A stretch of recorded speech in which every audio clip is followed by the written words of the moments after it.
மொழி, உலகத்தின் உயிர்மொழி, தரணி போற்று நம் தமிழ் மொழி. கடவுளே இறங்கி வந்து சங்கம் வளர்த்து என் தமிழ் மொழிக்கு என் முதற்கண் வணக்கங்கள். எதிர்காலம் பேகுலத்தில் எதிர் நீச்சல் போட்டி நீற்ற நான் பேசிட எழுந்திட பேதமை புரிந்து நடு அவர்களே, ஆசிரியர் பெருமக்களே, ஆன்றோர்களே, சான்றோர்களே, என் போன்றோர்களே, உங்கள் அனைவரையும் வணங்கி என் உரையை தொடங்குகிறேன். நான் பேச எடுத்துக் கொண்ட தலைப்பு நோய் வரும் முன் காப்போம், வெள்ளம் வருவதற்கு முன்பு அணை கட்ட வேண்டும் என்று ஒரு பழமொழி இருக்கின்றது. எந்த ஒரு பாதிப்பு வந்தாலும் அதை எதிர்கொள்ள நம் உடம்பையும் மனதையும் தயார் செய்து வைத்துக் கொள்ள வேண்டும். மனிதன் வாழ்வில் அடுத்த நிமிடம் என்பது நிச்சயமில்லாத ஒன்று. பிரச்சனைகள் பல வடிவில் வந்தாலும் அதை எதிர்கொள்ள நாம் தயாராக இருக்க வேண்டும். கண் கட்ட பிறகு சூரிய நமஸ்காரம் என்பது போல பாதிக்கப்பட்ட பின் புலம்பி என்ன பயன்?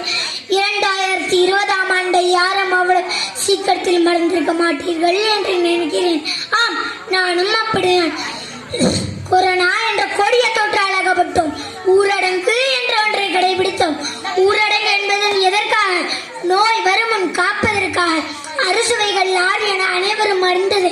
இதில் கசப்பு, துவர்ப்பு என்ற இரு பூக்களை அதிகமாக எடுத்தால் உடல்நிலை பாதிப்பு என்ற பூவிலிருந்து தப்பலாம். மல ஜலங்களை அடக்கக்கூடாது. பசிக்காமல் எதையும் புசிக்க கூடாது.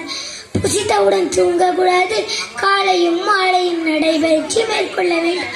இப்போன்ற எளிய வழிமுறைகளை பின்பற்றிதான் நம் முன்னோர்கள் நோயின்றி 100 வயது வரை வாழ்ந்தார்கள்.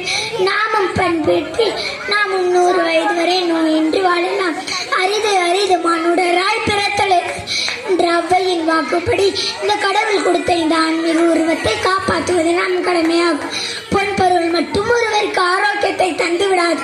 நோயற்ற வாழ்வே குறையற்ற செல்வம் என்பார்கள். ஒரு நோய் வந்த பிறகு போராடுவதை விட வருமுன் காப்பதே சிறந்ததாகும்.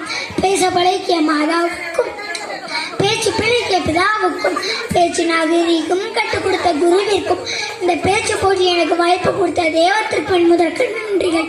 பேந்திஸ்தாரன் சூத்திட்டு என்பார்கள். நீ நட்சத்திரத்துக்கு குறிவை, நீ மரத்தை சூட்டாலும் பரவாயில்லை, குறி வைப்பதே முக்கியம். நான் நட்சத்திரத்தை சூட முயற்சி செய்வேன், இல்லையெனில் பயிற்சி செய்வேன்.